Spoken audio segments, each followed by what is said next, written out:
ឥឡូវយើងមកមើលដូងរបស់យើងវាចាប់ផ្ដើមចេញខ្ពោបណ្ដើហើយវាចេញក្រោយគ្នាមួយខែម្ដើមដើមនេះក៏ចេញគឺអាយុវាក្រោម3ឆ្នាំ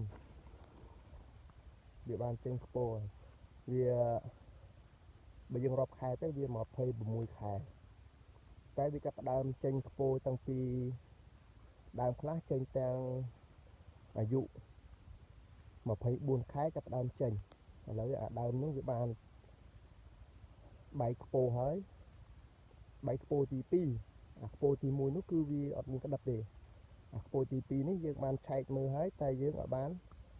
ថតវីដេអូទេក្នុងនេះអត់ទាន់ទៅដល់គឺវាបាន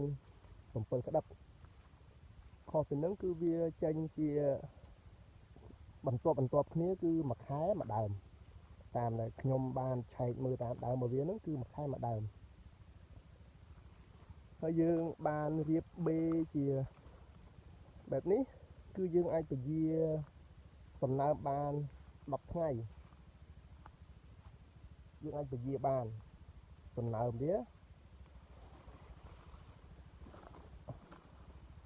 អានេះចេញដើមវគ្គទី2គឺយើងមើលទៅវាឃើញខ្ពោរបស់វានេះអានេះដើមទី2បើខុសពីនឹងដើមទី3ទី4អីយើងមើលអត់ឃើញទេនេះអាដើមនេះវាចេញបាន3ខ្ពោអាន2ទៅនេះហើយអញ្ចឹងអាខ្ពោមុនគឺអត់មានក្តិបទេខ្ពោនេះវាមាន7ក្តិបគឺជួររបស់យើងហ្នឹងគឺយើងឃើញយើងដាក់ដាំហ្នឹងគឺវាបាន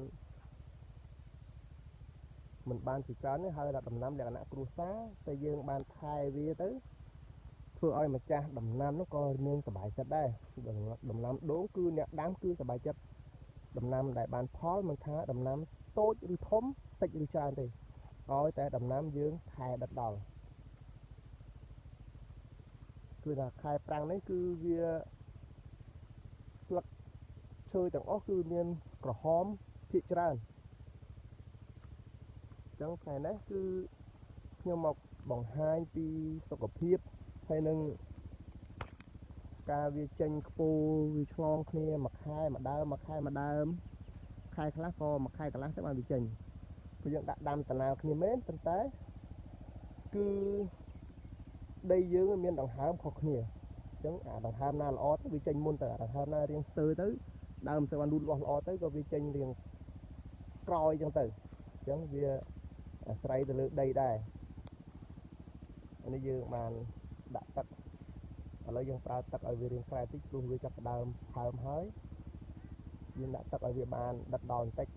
បាទអរគុណពុកម៉ែបងប្អូនទាំងអស់គ្នា